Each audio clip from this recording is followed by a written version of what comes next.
Hello বন্ধুরা, আজকে আমি রান্না করব বিরিয়ানি রান্না করার জন্য প্রথমে আগে চিকেনটা রান্না করে নেব। চিকেনটা রান্না করার জন্য প্রথমে কড়াইতে তেল দিয়ে জিরে সম্বারা দিয়ে নেব। জিরে সম্বারা দিয়ে পেঁয়াজ কুচি দিয়ে পেঁয়াজটা ভেজে নেব। পেঁয়াজ ভাজা হয়ে গেলে আদা রসুন পেঁয়াজ আর শুকনো লঙ্কা আর জিরে বাটা দিয়ে ভালো করে ভেজে নেব। ভাজা হয়ে গেলে তেল ছেড়ে দেবে। তেল ছেড়ে দিলে তারপর চিকেনটা দিয়ে দেব। চিকেনটা দেওয়ার পরে নাড়িয়ে চাড়িয়ে লবণ হলুদ দিয়ে ভালো করে মিক্স করে নেব। নাড়িয়ে চাড়িয়ে তারপর ঢেকে দেব। ঢাকাটা তুলে দিয়ে আবারও নাড়িয়ে চাড়িয়ে ঢেকে দেব।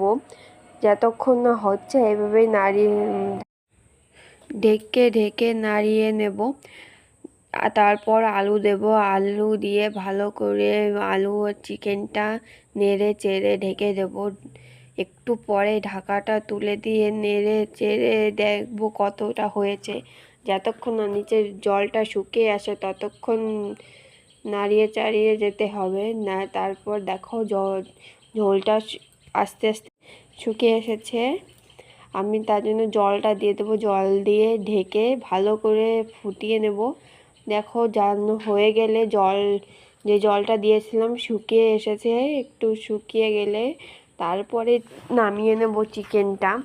তারপরে চিকেনটা নামানোর পরে রান্না করব বিরিয়ানির ভাত রান্না করার জন্য জল গরম করে গোটা বিরিয়ানি মশলা লবণ দিয়ে রিফাইন তেল দিয়ে ভালো করে গরম করে চাল দিয়ে 70% মতো ফুটিয়ে নিয়ে তারপরে দম দেব।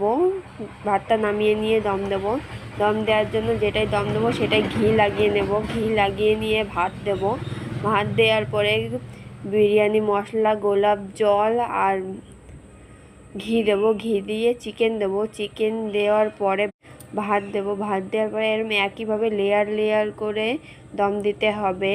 সব লেয়ার সাজানো হয়ে গেলে ওপরে একইভাবে সব কিছু দিয়ে এই যে দমে বসে